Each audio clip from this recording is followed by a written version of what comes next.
Good afternoon, Excellencies, ladies and gentlemen. Assalamu alaikum. It is a great pleasure to welcome you very warmly to this sixth edition of the Casa Árabe UNWTO annual forum on tourism in the Middle East and North Africa, this year under the title Consolidating Tourism's Recovery in the Region and Sustaining Its Growth. First of all, I'd like to thank the Spanish Authority, particularly the Secretary of State for Foreign Affairs of Spain and the Director General of Casa Árabe for enabling us to hold this very important and timely platform on a yearly basis, enabling prominent representatives of the travel and tourism industry, government ministers, senior tourism officials, and representatives from different countries and destinations in the Middle East and North Africa to share with this distinguished audience their insights into the evolution or the performance of the tourism sector in their countries, its outlook, and the policies and strategies that they have to sustain the sector's growth and enhance its contribution to economic growth and to sustainable development in a broader sense. As you know, the Middle East region has been, after 2 decades of rapid growth, a region that has been affected, that tourism has been disrupted in several destinations by the geopolitical environment. The good news this year is that the distinguished panelists that will be taking part in this open discussion have all sent to UNWTO reports and statistical data backing these reports, posting a robust performance of the industry. So this is the backdrop against which this discussion will take place today. I'd like to quickly make, because we have a very intensive program, which will consist of some opening remarks by the distinguished authorities that are honoring us with their presence today, followed by a 1-hour panel discussion that will be followed by a half-an-hour session of questions and answers. So for practical reasons, the meeting will be held essentially in English, but simultaneous interpretation is available into and from Arabic and Spanish. Headsets, for those who need them, are available at the entrance. So without further delay, and before proceeding with our awaited panel discussion, let me first invite the Director General of Casa Árabe, Mr. Pedro Martínez-Avial, to address the meeting. Mr. Martínez-Avial, the floor is yours.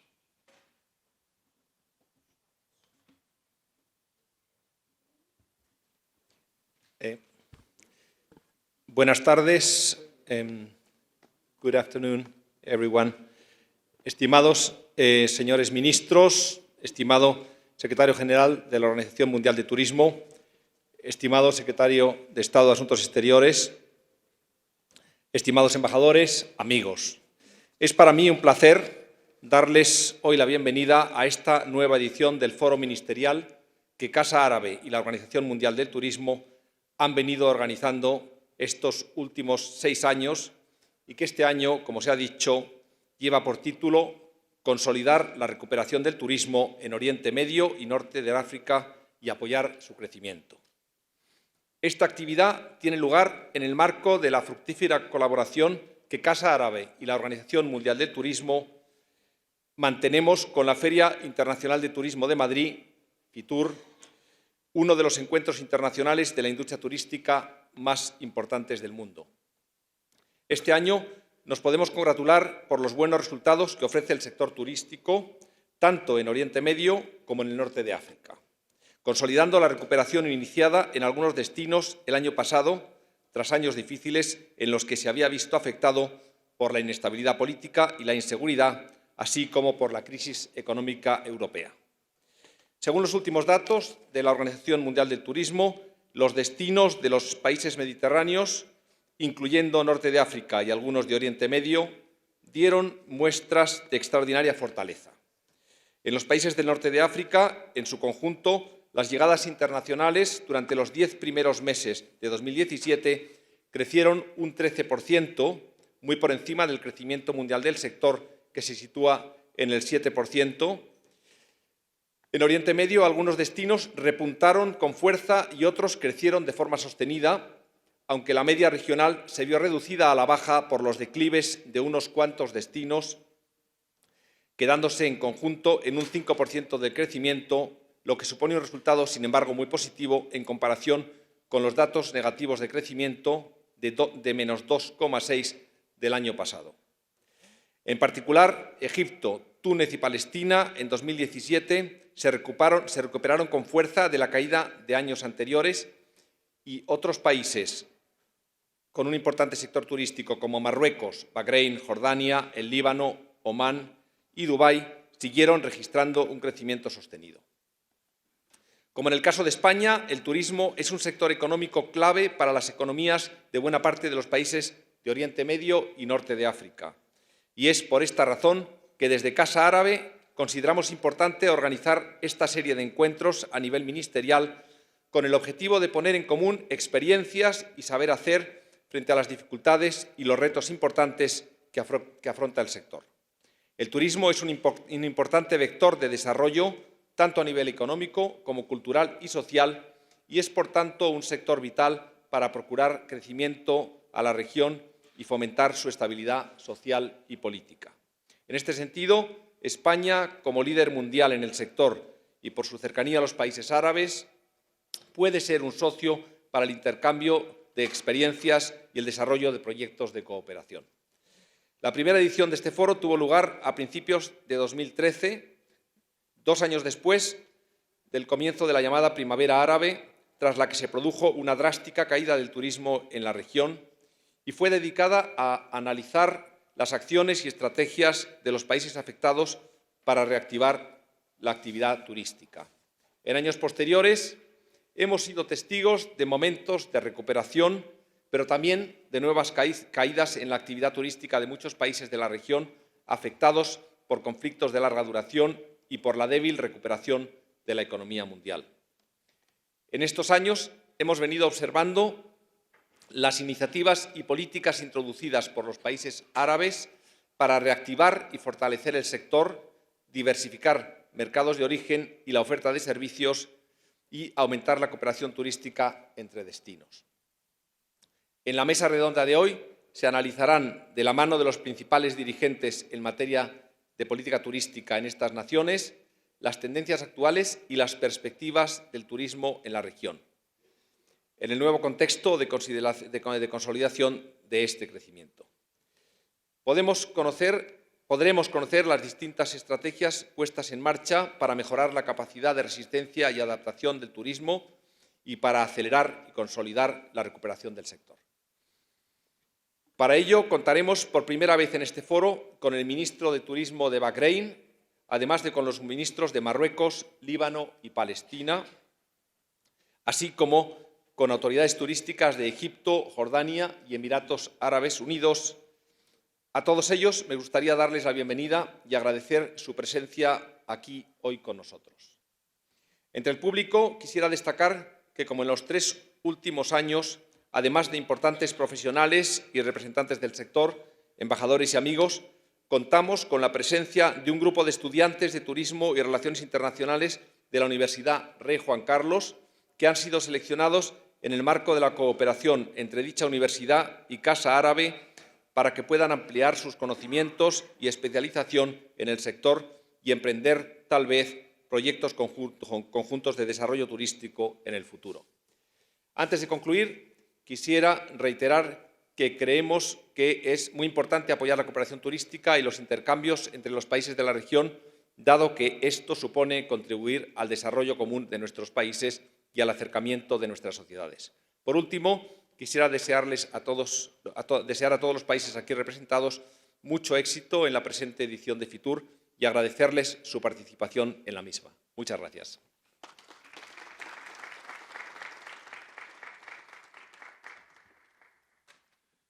Thank you, Mr. Martínez-Avial. May I now call on His Excellency, the Secretary of State of Foreign Affairs of Spain, Mr. Ildefonso Castro, to address the meeting.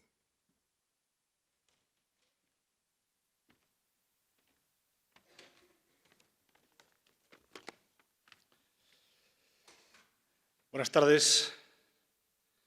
En primer lugar, quería agradecerles la invitación para participar en este foro sobre un tema, el turismo, y sobre una región, el Mediterráneo, que son muy importantes para España. Quiero dar la bienvenida a los ministros de Turismo de países con los que España mantiene profundas relaciones de amistad y cooperación. Gracias por haber venido a Madrid. Como bien saben, España es sede de la OMT y esta gran feria que es FITUR se acaba de convertir en el segundo destino del turismo mundial al desbancar a Estados Unidos. España es, además, un buen ejemplo de su efecto transformador, pues si bien el turismo por sí solo no trajo consigo la prosperidad a este país y la apertura que ha conseguido España en los últimos 50 años, sí que resultó un germen esencial para abrir España al mundo, económica y socialmente. Este impacto continúa. El PIB turístico ha crecido durante 8 años seguidos más que el conjunto de la economía española y representa ahora aproximadamente el 11,5% de nuestro PIB. En el último año hemos recibido 82 millones de turistas, un incremento de casi el 9% respecto al año precedente, que han gastado 87.000 millones de euros en España, un 12,4% más que en el año precedente. España, quiero recordarlo aquí, siempre se ha sentido parte del Mediterráneo, una región que abarca también el norte de África y Oriente Medio, por supuesto, y que constituye, sin duda, una de las prioridades de nuestra política exterior. Como yo digo muchas veces, solo hace falta mirar un mapa. La prioridad que otorgamos a la relación con los países que ustedes representan se basa en el convencimiento de que ésta trasciende la relación de vecindad para convertirse en una verdadera relación de interdependencia. Adhiero compruebo que en un contexto global como el actual, distinguir ribera norte y ribera sur del Mediterráneo, Oriente Medio, del norte de África, tiene a menudo una lógica geográfica, pero no necesariamente política. El turismo, es bien sabido, es el resultado de decisiones de política interior y de exterior en el que influyen características intangibles, como la imagen del país u otras más concretas como el nivel de educación o de sus infraestructuras. Es también un fenómeno hipersensible a desafíos transversales. Evidentemente no es el único riesgo, pero uno de los mayores enemigos del turismo es la inestabilidad y por eso tenemos que procurar estabilidad. En este contexto de interdependencia, quiero reiterar hoy aquí que la inestabilidad que ha sufrido alguno de nuestros vecinos en tiempos recientes ha sido siempre un motivo de preocupación por encima de cualquier otra consideración. En efecto, en España estamos convencidos de que de poco sirve sentar las bases internas para la prosperidad si el contexto regional no acompaña. El turismo no es un juego de suma cero, sino una industria multiplicadora de beneficios.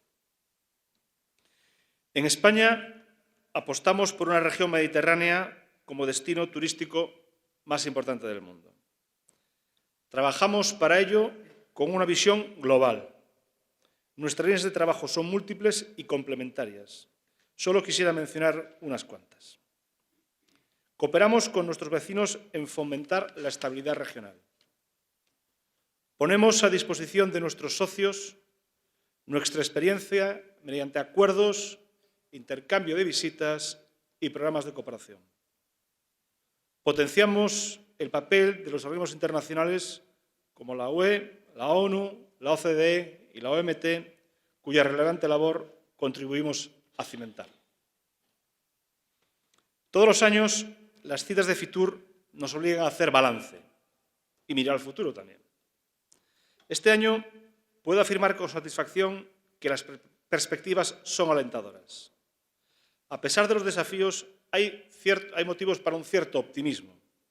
Permítame citar aquí algunos de estos motivos.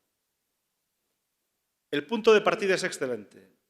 Vivimos en una región muy atractiva para el turista y eso es de sobra conocido. Todos los aquí presentes estamos orgullosos del arte, de la cultura, de la belleza paisajística de nuestros respectivos países. Además, el mercado mundial crece, un 7% el año pasado. Les doy otro dato. El número de turistas y de ingresos es ya más del doble de lo que fue en el año 2000. Y esto abre oportunidades para todos. La mejora ha afectado también, por suerte, a nuestros vecinos del sur. Como recoge Exceltur en su informe, Turquía, Egipto y Túnez han recuperado en total 8,5 millones de turistas, sobre todo desde el verano. Y quiero felicitarles hoy por ello y expresar mis deseos que esta tendencia continúe.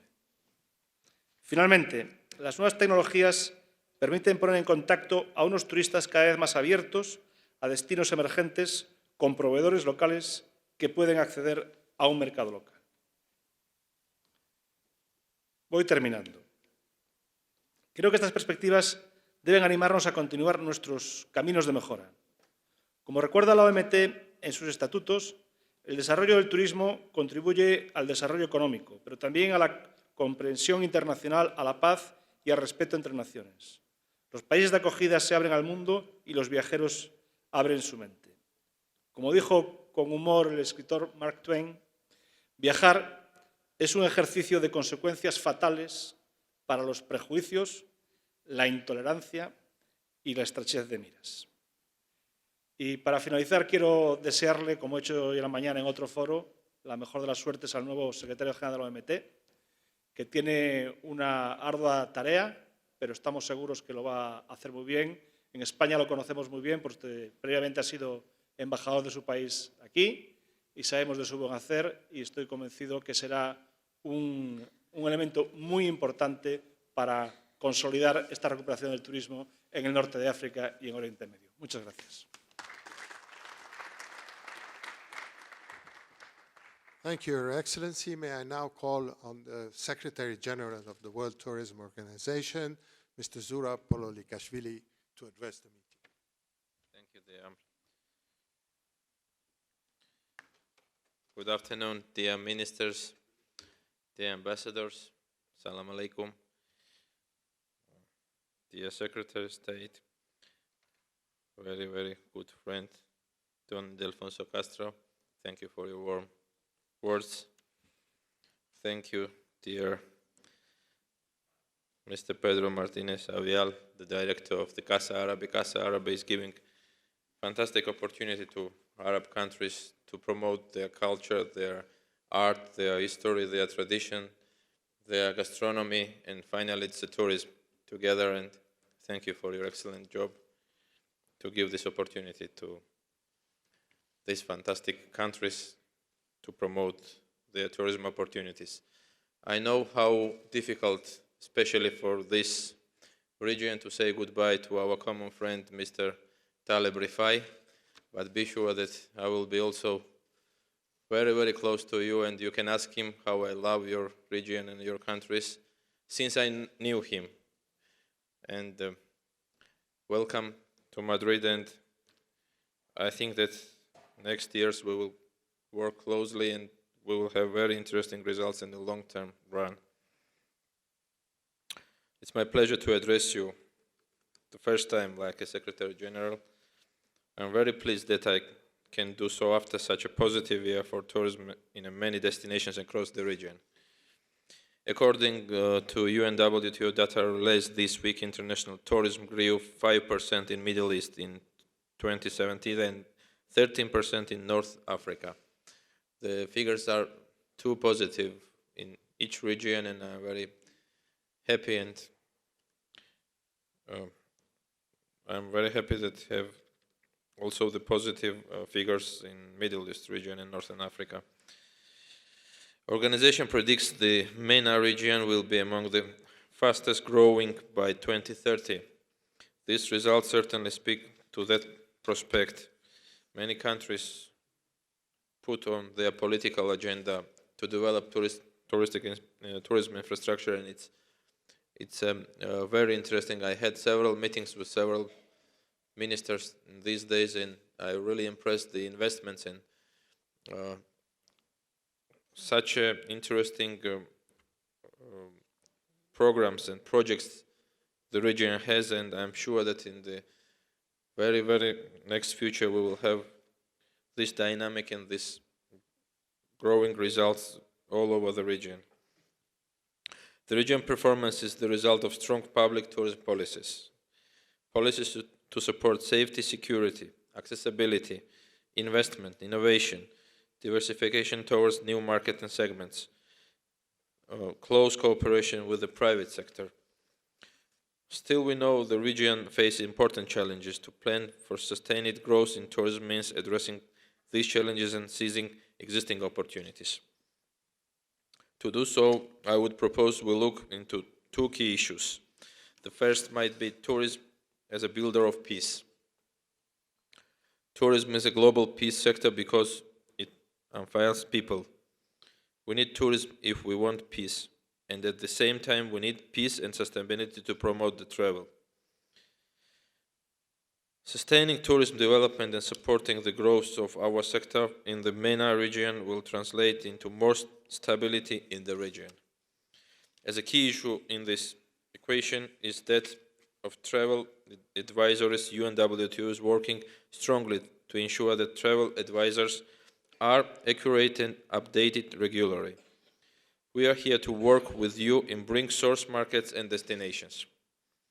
We want to make sure that travel advisories are effective tools to protect travelers but don't harm destinations. The second, inclusive tourism. Tourism provides jobs and creates pride in host communities. Growth in tourism will help to bring economic stability but also social stability to the region. In that sense, we need to ensure that tourism development engages local communities and creates better lives for them. We need to promote investment in infrastructure that benefits all, and I think the region is doing very well in that chain. Dear ministers, ladies and gentlemen, dear ambassadors, the MENA holds a strong tourism potential. The region has proven yet again its resilience, and demand will continue to recover. Consumer confidence rises and rises. There are many reasons for optimism, and I come into this meeting full of confidence for the region's future. Organization forecast point to MENA receiving 195 million international tourists by 2030, provided we see peace and stability in the region. I believe this meeting can pave the way for building new, close and lasting partnership for tourism in the region. I thank you for your presence and I wish you all fruitful meeting. Be sure that your presence at FITUR is very important for region, it's very important for sector and very important for our organization. Thank you so much. I know that you are coming from very, very far countries, and I appreciated your presence here, and especially for high-level presence, the ministers, ambassadors, and thank you again.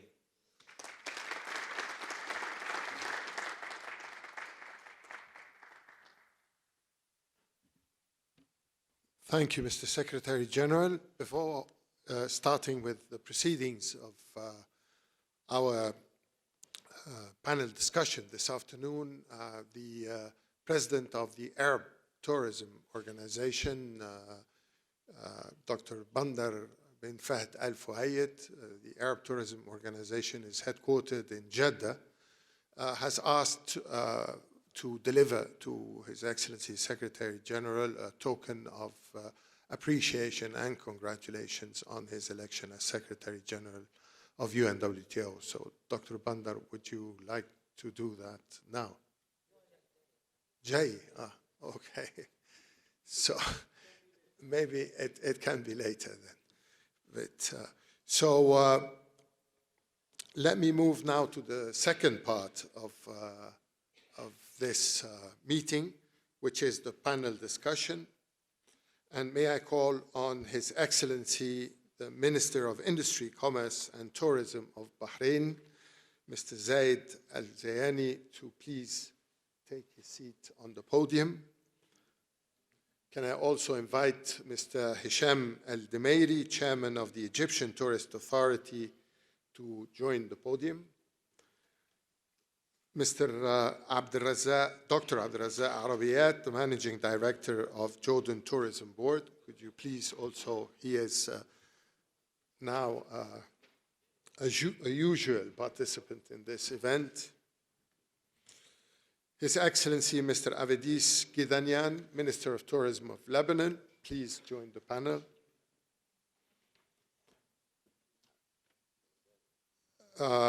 Mrs. Rula Maaya, the Minister of Tourism of Palestine, could you please join the panel? And finally, Mr. Muhammad Al-Muhairi, Undersecretary at the Ministry of Economy in charge of tourism. Welcome to the panel as well.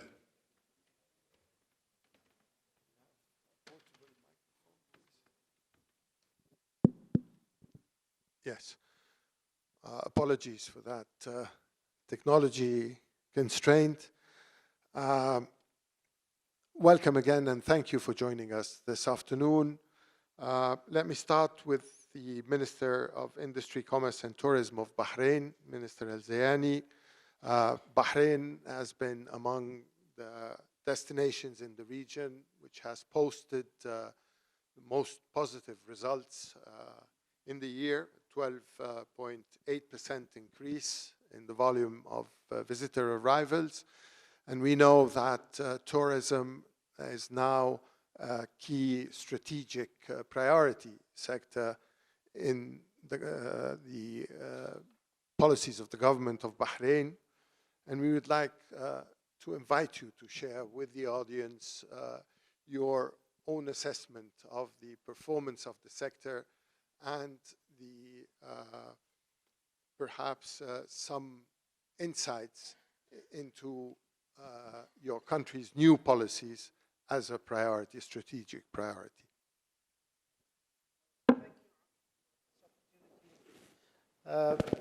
We're happy to be here and talk about our journey in the tourism sector in Bahrain. As you rightly said, tourism has become a major focus of the government of Bahrain in recent times. And the idea is to build the tourism sector to be a major contributor to our economy and to our GDP.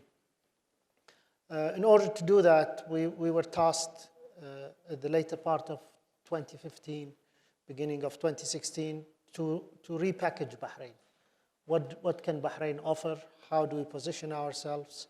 How do we find a niche in the market? And how do we start exposing Bahrain to the world? We had to do a lot of inward thinking, a lot of analysis of who visited Bahrain, why they came to Bahrain, what was the attractiveness of Bahrain. And we finally came up with a strategy that was built on 4 A's. Awareness. So we came up with a new identity for Bahrain, a new logo, a new slogan. Once we made the country exposed and people were aware about Bahrain and where Bahrain was, the next A was attractions. Why would they consider coming to Bahrain? And within attractions, we split it to two fields. One was permanent attractions, so infrastructure development, whether it's coastline developments, whether it's a new conference and exhibition center, new airport, expanding the airline, or temporary attractions, which were in the forms of functions or festivals or events. Next was, the third day was access.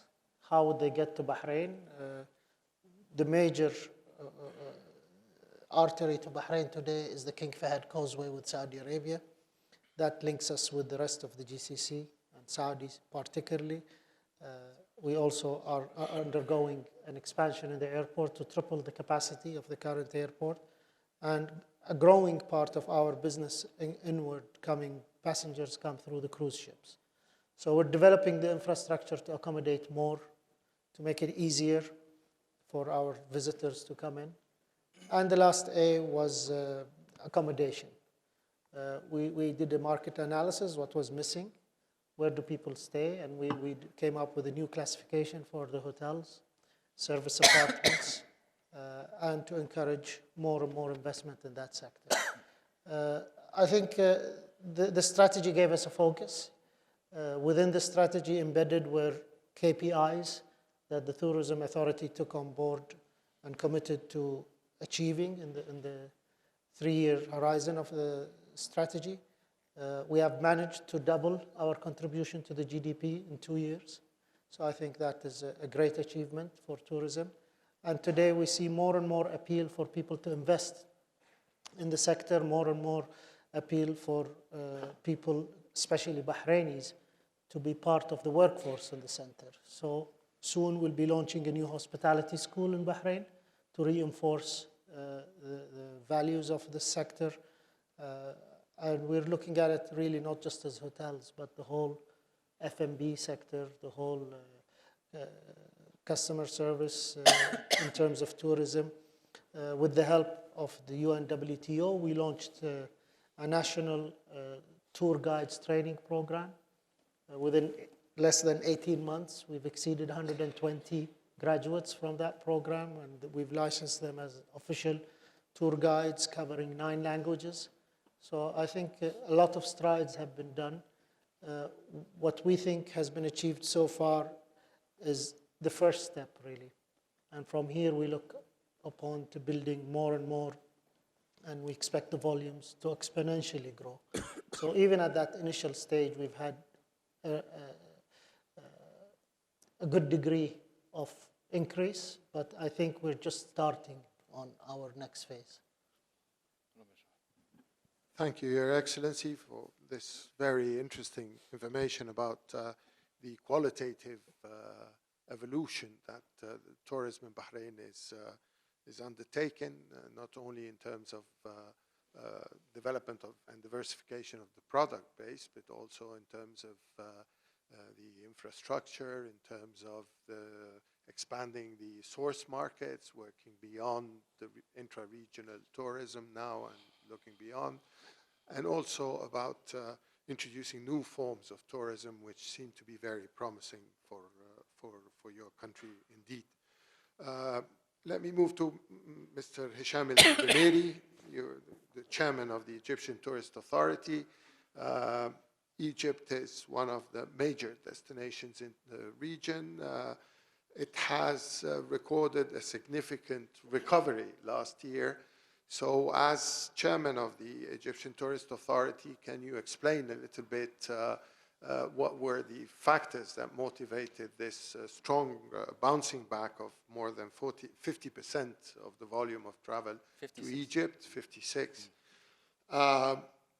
Is it back from traditional markets? Are there new markets you've been working on who have brought yields? Were there any product developments that helped this recovery? The floor is yours.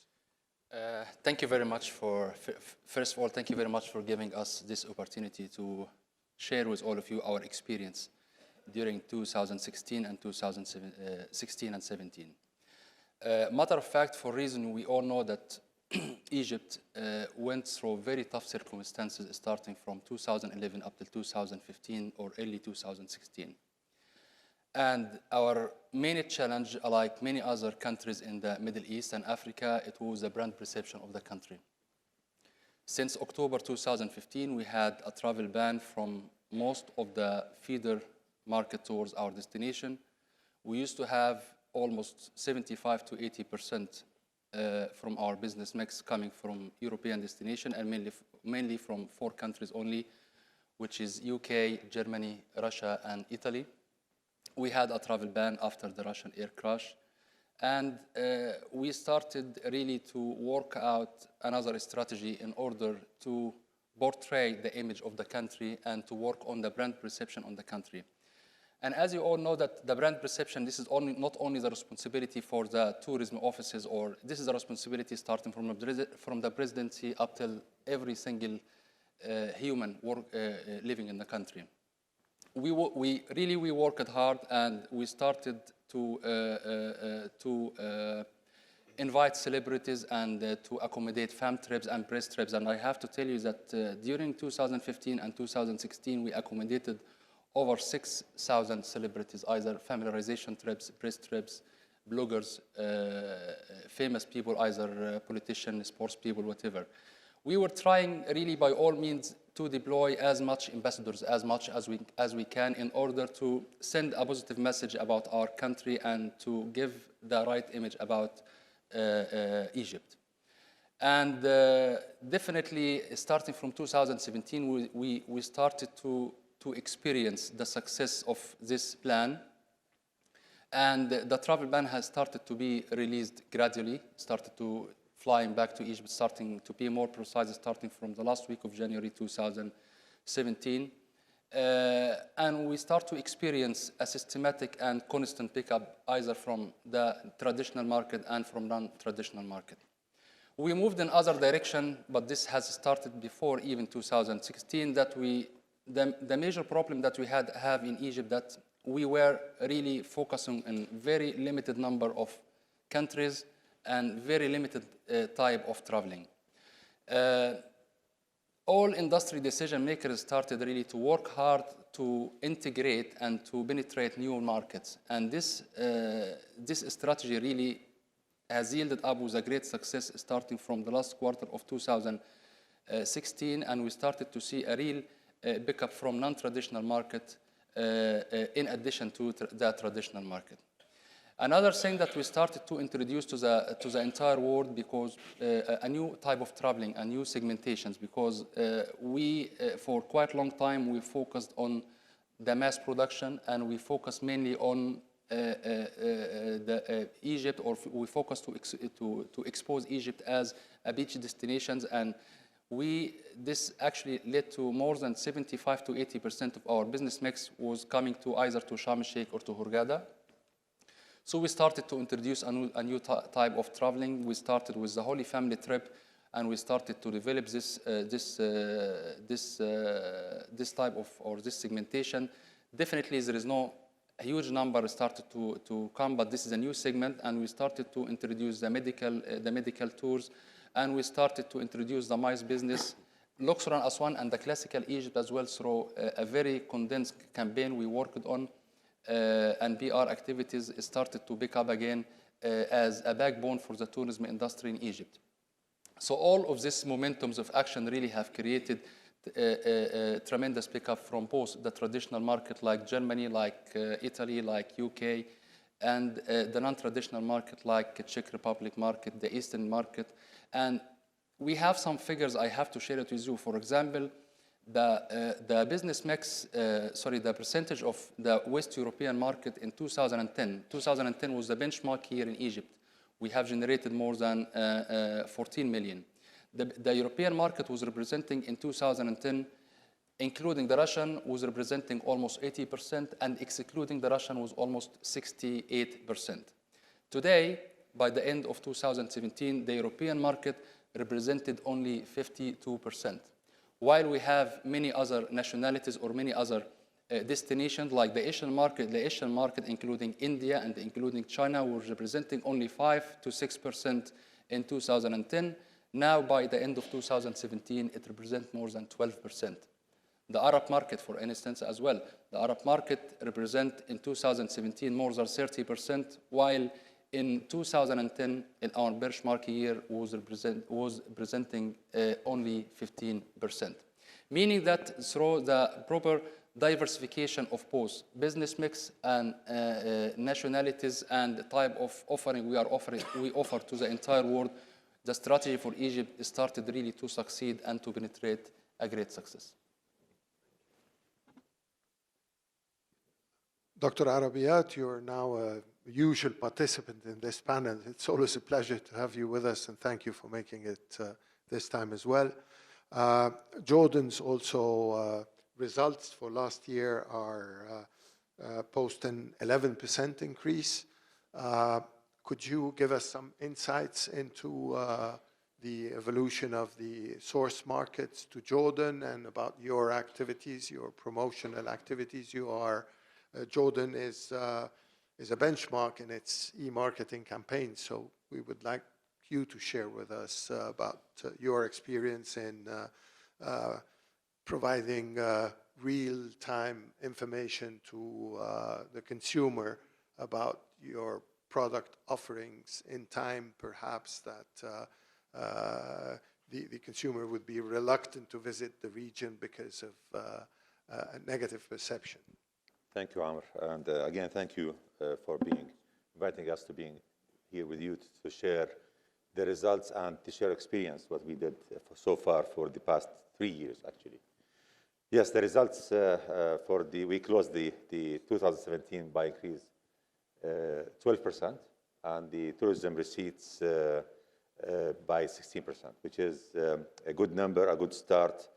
And it is the results of our new strategy. From the beginning, we recognized that there is a problem in terms of the geopolitical problems that the region is witnessing. So we have to change or to start to think, to adopt a new strategy. First of all, it was the perception, how to just to convey the right message about the country, that Jordan is safe, there's nothing happening there. Still, we're receiving the tourists and enjoying the different experiences and the authenticity of the country. So we invited a lot of bloggers and the active social media people to the country, and we produced a lot of video content. Mainly, it was user-generated content. And we shared it over our social media platforms, Jordan Tourism Board or Jordan. Our online presence is strong because from the beginning we had this partnership with all the social media platforms, Facebook, Twitter, Instagram, and Expedia and TripAdvisor. So we tried to create an interest with the Jordan content for the past 3 years.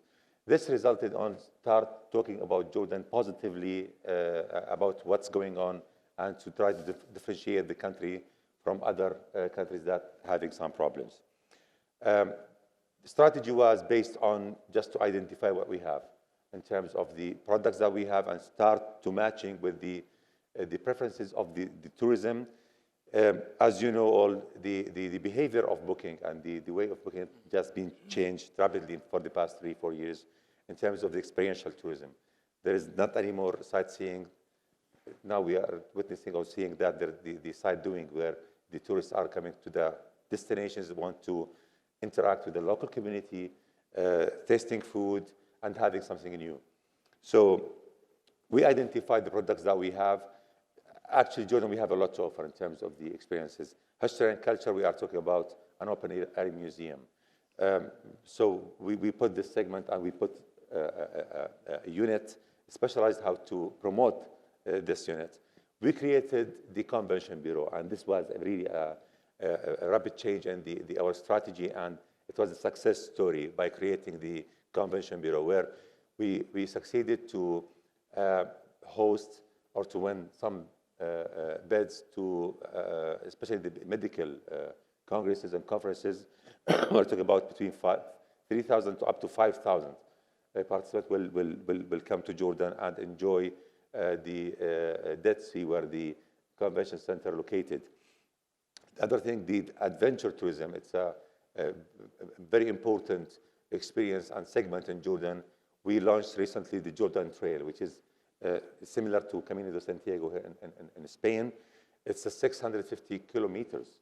We're crossing 52 countries and start promoting this trail. Recently, the media chose Jordan as the best top 10 destinations to visit for 2018. And the adventure segment was highly recommended from this traveler media. Of course, the medical and wellness. we start putting a strategy how to communicate, to generate the content and communicate it. This strategy helped us a lot to bring more diversified business to the country in line with the new infrastructure and investment that taking place in the country. We have now mega projects in Jordan. In Aqaba, we have almost 15 billion investment in the tourism industry, Dead Sea as well. So the strategy of marketing goes in line with the infrastructure and the investment strategy. We succeeded to increase the number of tourists.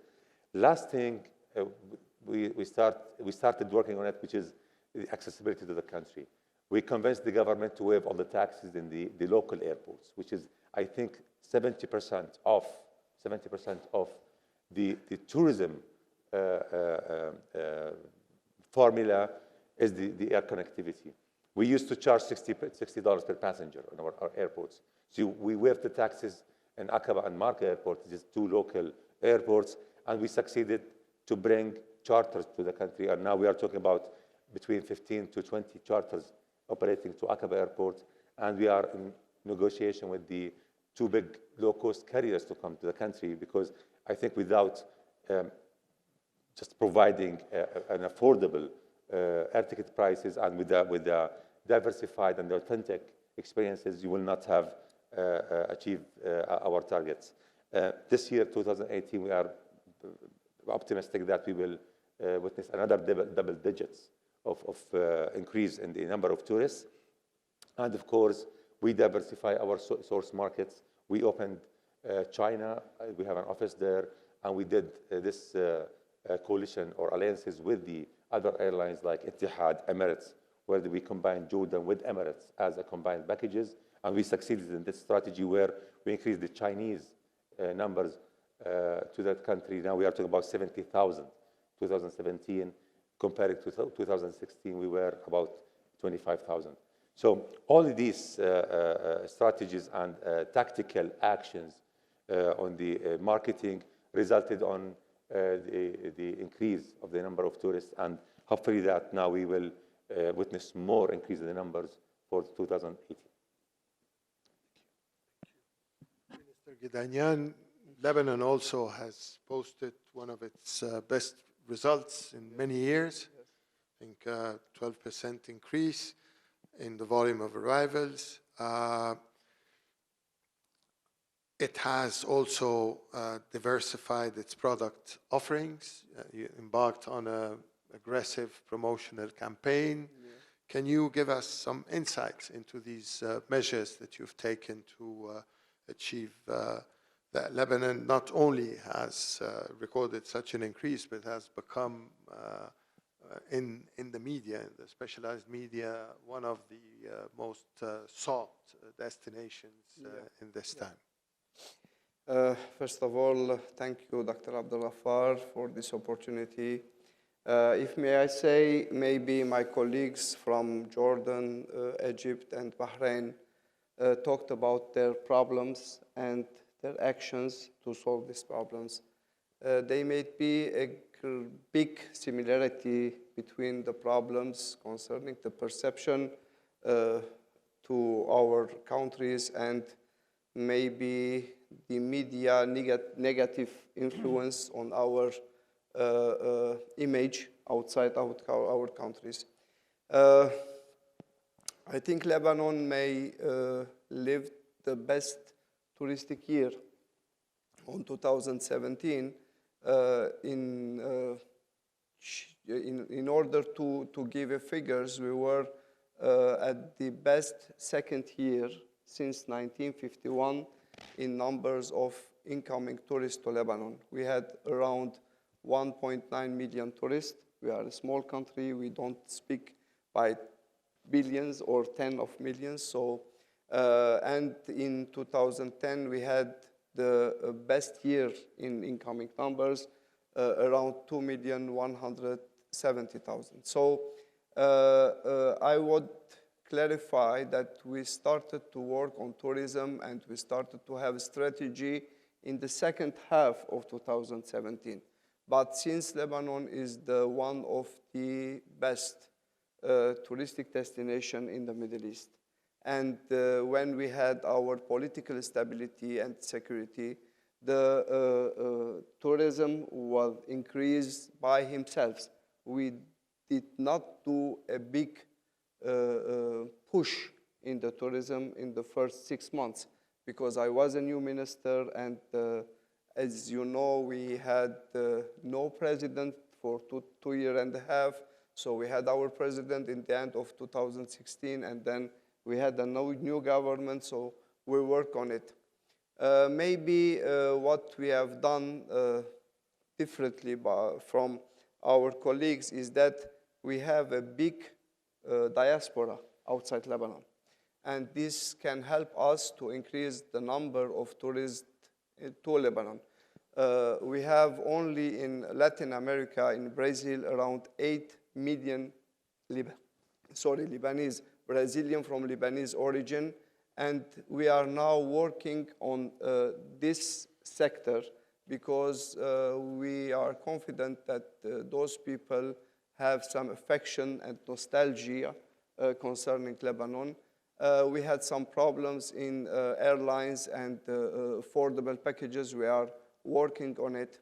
We launched something new in Lebanon, something, as my friend Arabiyat said, the Convention Bureau. We launched an office, a representative office of Lebanon in Paris. Through them, we are contacting around 50,000 tour operators around the world. And those contacts are directly with the decision-maker people in those companies. And we are also inviting bloggers and celebrities, fan trips, although we are relying to those contacts and to let those people come to Lebanon, live the experience that really we have the stability and the security, live the tremendous, maybe, touristic services in Lebanon. Everybody know in the Middle East that we have something called nightlife, which is different from all your countries. Sorry, but this is the truth, this is the reality.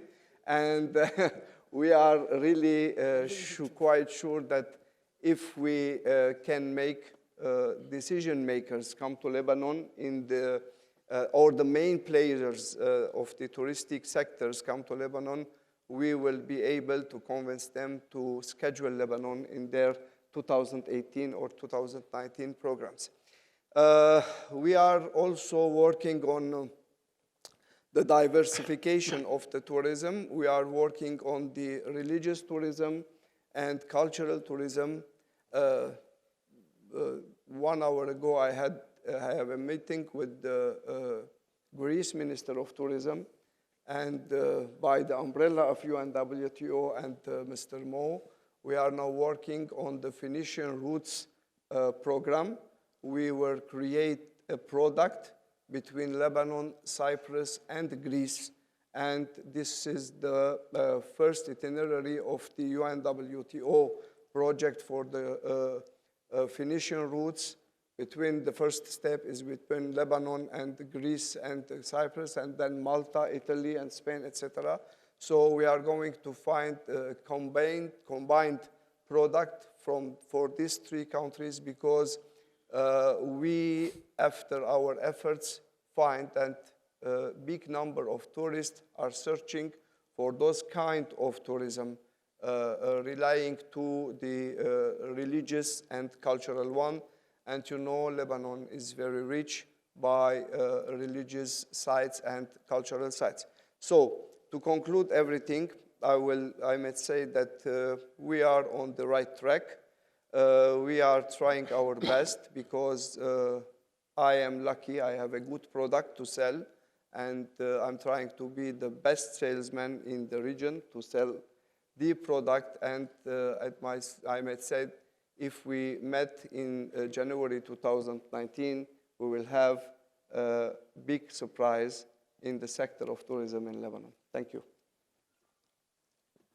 Speaking about religious tourism, Minister, of Palestine, I think you have a say, especially that you're posting a 32.5% increase in the volume of arrivals in a quite difficult context on all counts, starting from accessibility to the general, the image existing, the negative advisories.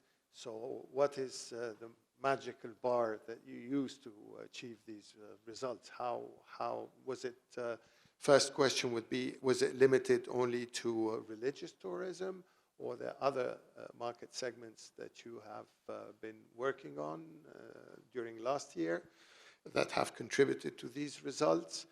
And have you opened to new source markets beyond the traditional markets that you used to work with?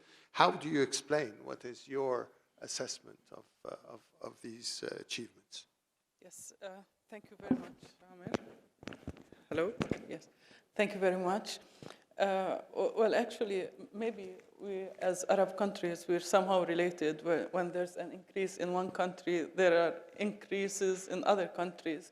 But of course, the challenges that we have in Palestine are very much different from challenges in other Arab countries, because our main challenge is occupation. And I'm not saying occupation because it's a hanger where we just mention occupation. No, but because when we say occupation, this means that we don't control the borders. When we say occupation, this means that people or tourists who want to come to Palestine, they could be refused to enter by the Israelis, by the occupation. When I say occupation, this means until now we don't have an airport, and despite all these challenges, we're receiving more and more tourists every year. Of course, Palestine has the potential. If we don't have occupation, then we will receive tens of millions coming to Palestine, because you mentioned religious tourism, and Palestine is the Holy Land. When we say Palestine, there's only one holy sepulchre. It is in Jerusalem. When we say the Al-Aqsa Mosque or the Dome of the Rock, it's only in Palestine, in Jerusalem. When we say the birthplace of Jesus, it's only in Palestine, in the Nativity. So we have the potential that could attract many tourists from all over the world. Our work is not easy at all. First, we had to work very much on the image, because you mentioned the image, and the Israelis are trying to give a different image about Palestine, and they somehow control media in many parts of the world. So our strategy was to change this image to the whole world, and to give the truth, of course. We don't want only to change image as if we're changing images, but we want the whole world to know the truth about Palestine and Palestinians. We succeeded. How did we work? What did we do? We said that when we meet with people from around the world, when people get to know us, when people come to Palestine, they will know the truth on the ground. So what we started working on recently is to invite tour operators coming to Palestine from different countries. And these two operators, from many countries, each time we invite one country. And with the tour operators, we invited media, because sometimes it's very expensive for us to do publicities, in the media. So we invite the tour operators with the media to come to Palestine. And the media would talk about what they see, or they write about it, journalists from all over the world. This helps to give the right image about Palestine and Palestinians. And with the tour operators getting to know the places more, meeting their counterparts in Palestine, I think this very much helped us change the image, increase the number of tourists coming to Palestine, and also, which is more important for us, increasing the overnight stays in Palestine, because this is very important for us, because until maybe 8 years from now, many tourists who used to come to Palestine used to come and spend only hours and then stay in other places.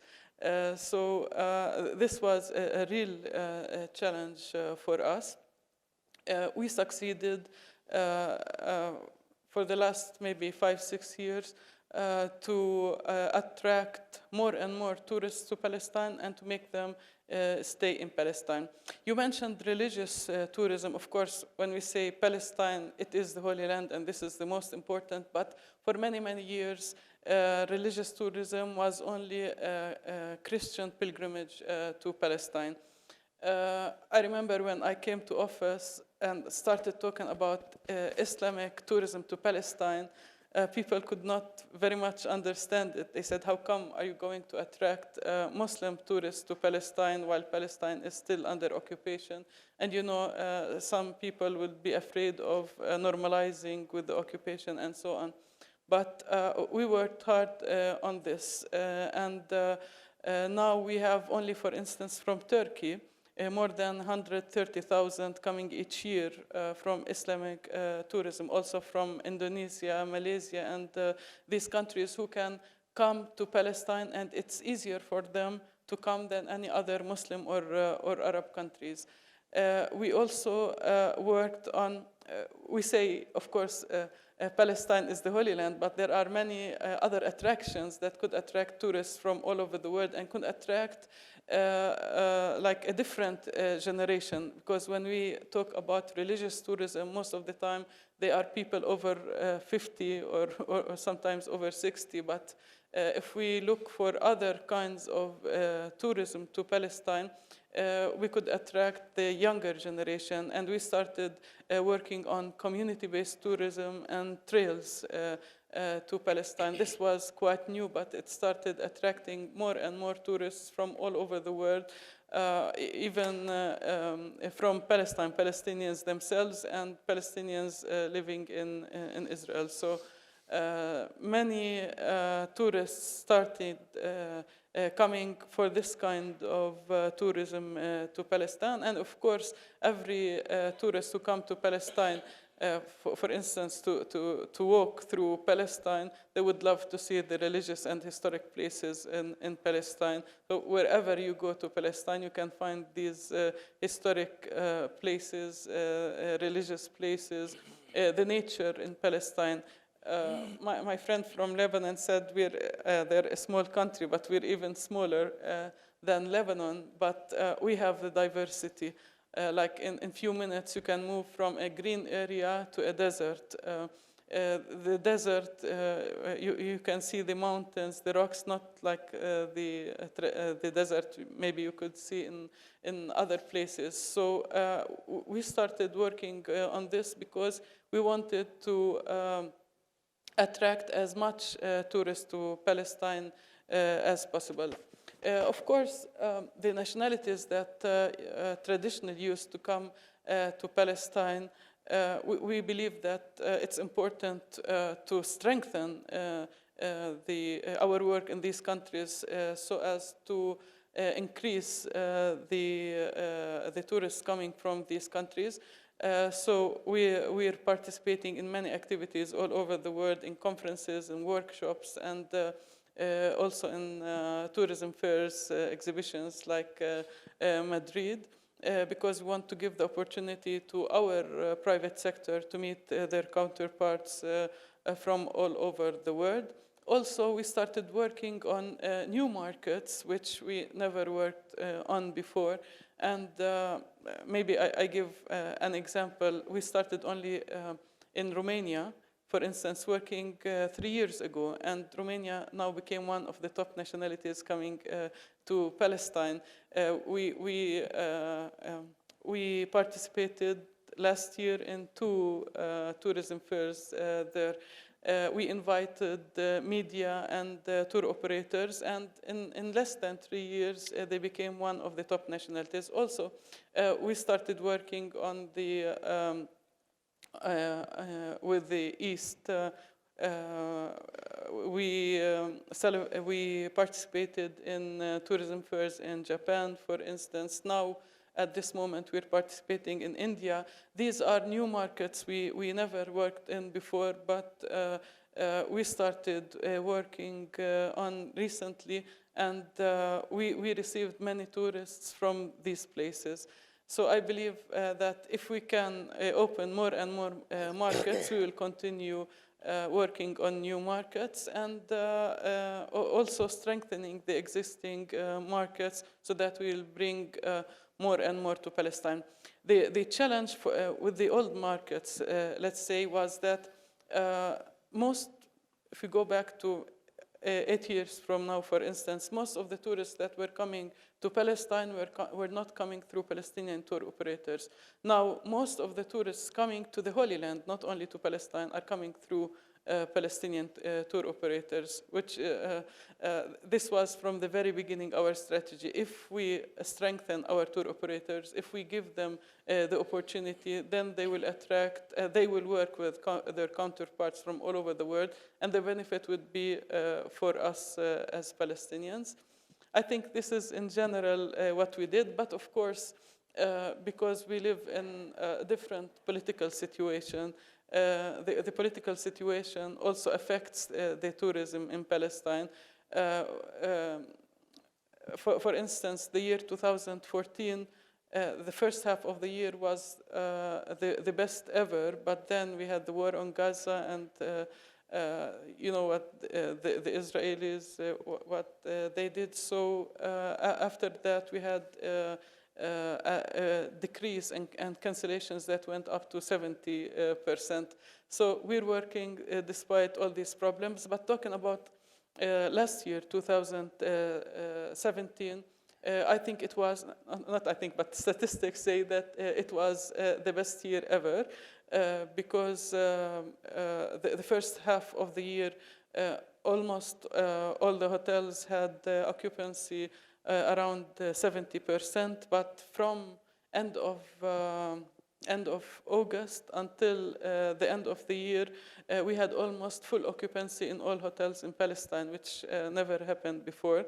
And on daily basis, we have new rooms, new hotels opening in Palestine.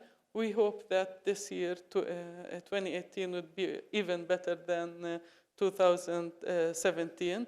The year 2017, and I think it's important to mention, had an increase of almost 500,000 tourists coming to Palestine. If we compare it with the year 2016, we have 2.2 something million tourists coming to Palestine. 2017, we had 2.7 million, or not only 2.75 thousand who arrived to Palestine. I hope we're on the right track, and I hope that this year would be better than the last year. You're optimistic about the outcome? We're always optimistic, and we hope that things will move better during this year. Yeah. Moving to you, Under Secretary Al-Muhairi, from the perspective of the Ministry of Economy, we all know about the success stories of Dubai and Abu Dhabi. Can you tell us now, from the perspective of the federal government, how do you plan for the sustainable development of this strategic sector beyond the traditional destinations to cover the rest of the Emirates, the entire territory? And I think we're lucky to have one of the brightest emerging destinations in the country. Ras Al Khaimah and its CEO here, who can corroborate some of your insights into the efforts to ensure that the economic return from tourism spans the whole 7 Emirates and not only is limited to the traditional destinations as such. Thank you, Amr. First, I'd like to thank Casa Árabe for organizing this prestigious event. Kindly allow me to talk in my language, Arabic. So أحب أرحب بالوزراء وأرحب بالجميع على الحضور لهذا الحدث المهم. بالنسبة لدولة الإمارات، طبعا دولة الإمارات خطت خطوات ولله الحمد تعتبر مثالية جدا، وهناك نمو متصاعد سنويا في أعداد الزوار للإمارات. إذا رجعنا للإحصائيات نجد أن في عام 2016 بلغ عدد الزوار للإمارات أكثر من 24 مليون زائر. طبعا في أول 8 شهور من 2017 أيضا هناك زيادة بلغت 8% في بعض الإمارات مثل دبي، وبلغت 9% في إمارة أخرى مثل أبو ظبي. النمو الحاصل في دولة الإمارات هو نمو حاصل على مستوى الإمارات ككل، وهذا يعطي الإمارات ميزة، لأن الإمارات عندما بدأت السياحة أو عندما بدأنا السياحة فعليا نقدر نقول في بداية 89، حيث بدأنا بإنشاء ما يسمى بدبي بروموشن بورد أو مجلس ترويج دبي. في تلك الفترة كانت دبي هي المدينة الوحيدة اللي بدأت بالاهتمام بالسياحة، لأنها طبعا هي على موقع، لأنها هي المدينة التجارية وهي على خور، فهي دائما على تجارة وعلى استقبال البواخر التجارية. فبدأت من هناك مسألة التفكير في السياحة كأنها بحيث تكون هي اللاعب الرئيسي في الاقتصاد. ثم بعد ذلك طبعا تطورت السياحة في دبي وبدأت تخطو خطوات كبيرة، وانتقلنا إلى مراحل لم نكن يعني نتوقعها، لكن الحكومة كان لديها إيمان بأن السياحة ستلعب دور كبير في اقتصاد الإمارة، ثم تحول ذلك على مستوى دولة الإمارات. طبعا ببدء طيران الإمارات بتسيير رحلاتها، هذا أضاف بعد كبير لدولة الإمارات وللقفزات هذه التي حصلت. من تلك الفترة طبعا بدأت الإمارات الأخرى بالانتباه لموضوع السياحة وأخذها بجدية. لهذا بدأت إمارة مثل إمارة أبو ظبي بإنشاء هيئة مسؤولة عن السياحة، وبدأت أيضا في الشارقة، وبدأت أيضا في رأس الخيمة، وبدأت ثم في عجمان، وبدأت أيضا في الفجيرة، ولحقتها الآن مؤخرا في إمارة أم القوين. فكل هذه الإمارات بدأت بإنشاء هيئات مسؤولة عن السياحة تعمل على وضع خطط واستراتيجيات تتواكب أو تتماشى مع خطة الدولة الاستراتيجية في جعل السياحة رافد اقتصادي ومحرك لها. الآن تشكل السياحة في اقتصاد الدولة ما نسبته تقريبا 12%. بلغ عدد الليالي السياحية في السنة الماضية أكثر من 73 مليون ليلة سياحية. بلغ حجم الاستثمار في مجال السياحي أو يتعدى حجم الاستثمار في المجال السياحي 100 مليار و37. الحجم الاستثمارات التي تقوم الإمارات بوضعها للاستثمار في هذا القطاع صراحة شيء مبهر وشيء كبير، ويمكن صعب أن نحن دائما نذكره أو نجاريه، لأن في سياسة على جعل الاستثمار في مجال السياحي هو المحرك الرئيسي لاستقطاب الزوار. وطبعا الإمارات ونحن في مجال السياحة نعتمد بشكل كبير على القطاع الخاص، فالقطاع الخاص هو المحرك الرئيسي لكافة نشاطاتنا ولكافة الاستراتيجيات التي نقوم بها. يعني نحن نعمل من أجل القطاع الخاص، ولهذا الحكومة تضع علينا دائما جهد كبير بأن نعمل من أجل القطاع الخاص ونقوم بعمل كل التسهيلات لأجل القطاع الخاص. إذا نجح القطاع الخاص فالحكومة تنجح. فهذا كان هو يعني المحرك الرئيسي لنا. بالأمس أعلن طيران الإمارات عن طلب تقريبا 38 طائرة جديدة 380 إضافة إلى 100 طائرة التي لديها. وقبلها بأكثر من أسبوعين كانت فلاي دبي قد وقعت طلب أكثر من 252 طائرة 737 لشركة فلاي دبي. طبعا أسطول طيران الاتحاد اسطول اظن العربيه، كل الطيران هاي خدم الامارات او خدم السياحه بشكل كبير جدا. فاذا وجدت الحركه الجويه او وجد الطيران، هذا يساعدك في انك تنمو بصوره كبيره. لهذا السياحه الان هي حجر الاساس بالنسبه لدوله الامارات، لان ننظر ما بعد النفط. فما بعد النفط نحن نعتمد على السياحه بصوره كبيره جدا، وهذا الذي يعطينا يعني يمكن دافع على ان نهتم فيها بصوره كبيره ونضع الخطط. وايضا دوله الامارات دائما الحكومه الاتحاديه ترى على ان السياحه لابد ان يتم الاهتمام بها على مستوى الدوله.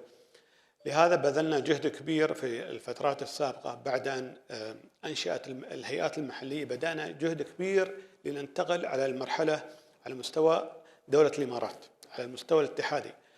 طبعا الامر لم يخلو من الصعوبه، الامر ما زال صعب، ما زلنا نحتاج فتره طويله، لان كل اماره كانت تعمل في السنوات الماضيه لوحدها وكانت تضع استراتيجياتها لوحدها. وعندما بدأنا على مستوى دولة الإمارات عملنا على محاولة تغيير نوعا ما الفكر على أن نحن لابد أن نعمل بصورة تكاملية لكي نستطيع أن نستقطب الزوار أكثر، ونجحنا ولله الحمد. بدأت الهيئات المحلية تستوعب أو تقبل فكرة أننا نعمل كلنا تحت منظومة واحدة، لأن التوسع في أعداد الزوار أو لكي تحصل على ريبيت فيزيتر تحتاج على أنك أنت المنتج السياحي الذي لديك لابد أن يكون متميز ويكون عندك أكثر من سبب وأكثر من منتج، بحيث تستطيع أن تستقطب الزوار، بحيث تستطيع أن تستقطب أكثر من رحلة. بل لابد أنك أن تعمل مع الدول المجاورة لك. وقمنا يعني بالعمل مع العديد من الدول، سواء دول الخليج أو حتى الدول العربية، مثل ما ذكر الدكتور عربيات عن الأردن. قمنا أيضا بتوقيع مذكرات تفاهم مع الأردن وعمل موائمة بحيث يكون هناك باكجز ما بين الأردن وما بين طيران الإمارات وبين الإمارات، بحيث نستطيع أن نستقطب الزوار.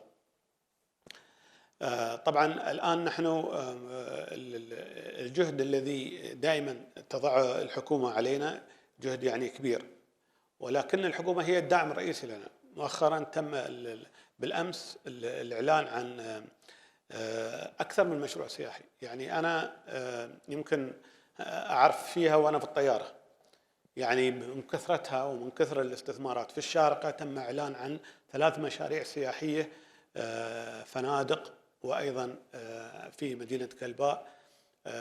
في دبي تم الإعلان عن أكبر محمية طبيعية في يمكن ستحتل 10% من مساحة دبي لوحدها.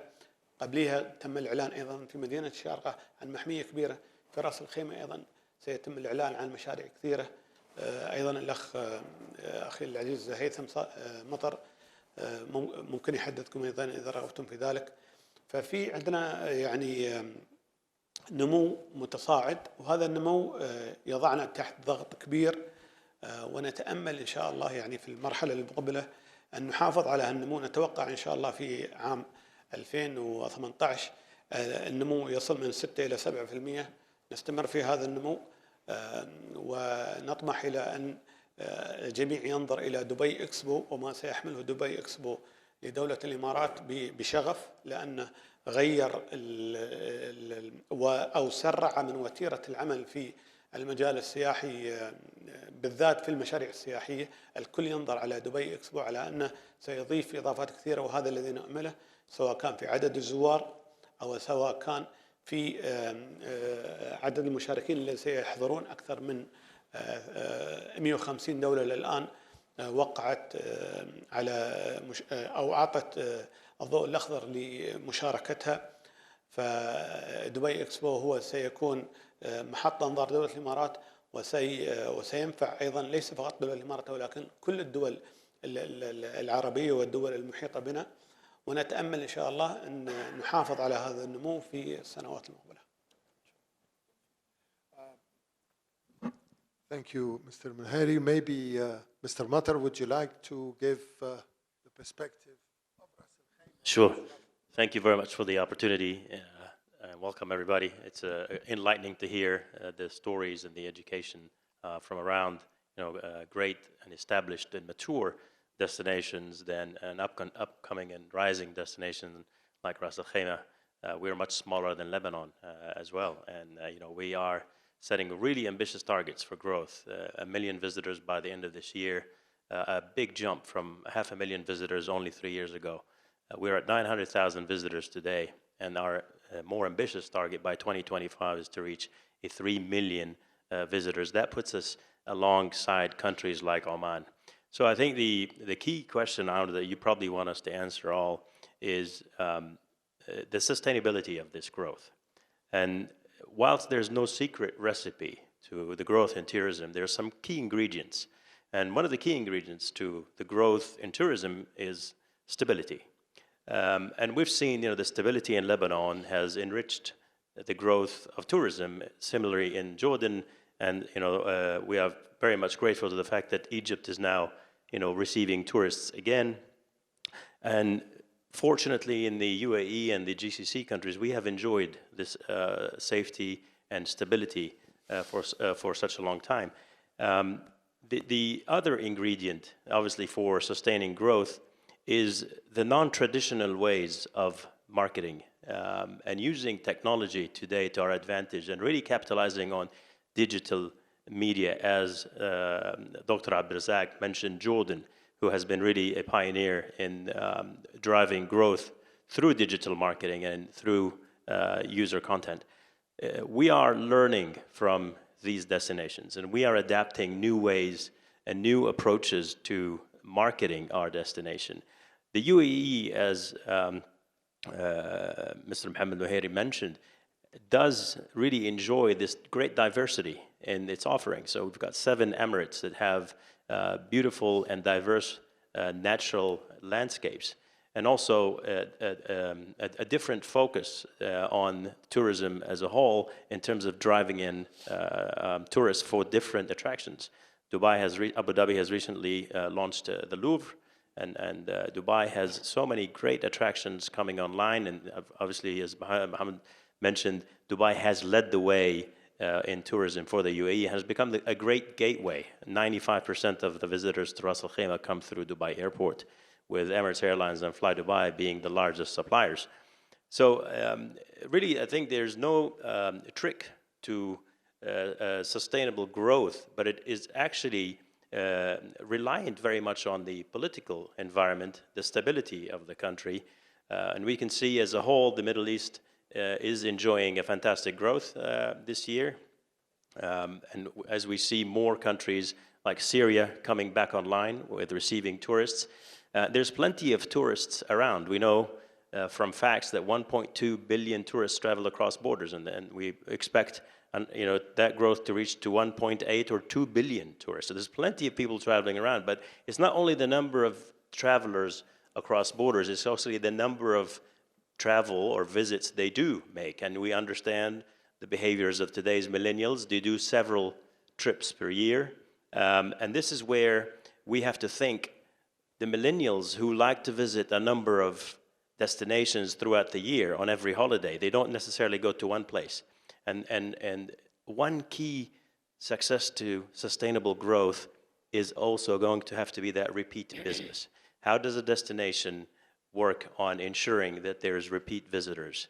In some destinations, like Bavaria, for example, has almost 90% repeat business. But this is a very mature destination. A destination like Ras Al Khaimah, we only have about 8 to 10% repeat business or repeat visitors. So these topics and as I mentioned, the ingredients to sustainable growth, and also the consolidation of this recovery, it really depends on predominantly the stability, the security and safety of each country in the Middle East. As Rula mentioned earlier, in some places we see growth where other countries have declines. Some countries benefits from other countries' declines. But as we see potential stability across the Middle East and Africa region, we will certainly see growth in these beautiful destinations that have an abundance of adventures and nature-based activities to offer. Thank you.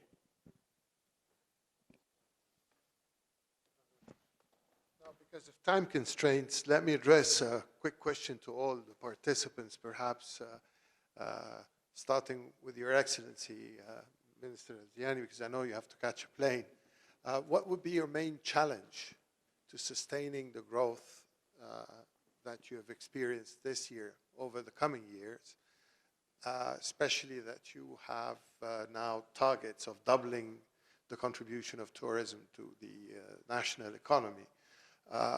What would be your main priorities, and how would you partner with the private sector in achieving these priorities? I think the challenge stems from the fact that we started from a very low base. So it's very easy to achieve quick success. And then it becomes harder to duplicate that success in terms of numbers or sustaining the growth levels. So we will have to work twice as hard, if not more, just to keep up, and even more to increase. Also, what we see, it's very evident in this panel or this hall, is that tourism has become a priority in almost every country in the world. So whereas in the past it was a side activity, now it's becoming a core activity. It's becoming a core employer. And the world is getting smaller, really, with easier connectivity and easier flights. And there's no longer a corner of the earth that people can keep for themselves. We compete with every country and every market, really, to get our tourist stock from. And everybody else does the same. The involvement of the private sector is very vital, because they'll be the ones who create the attractions, the facilities. They'll be the ones who will create the employment opportunities.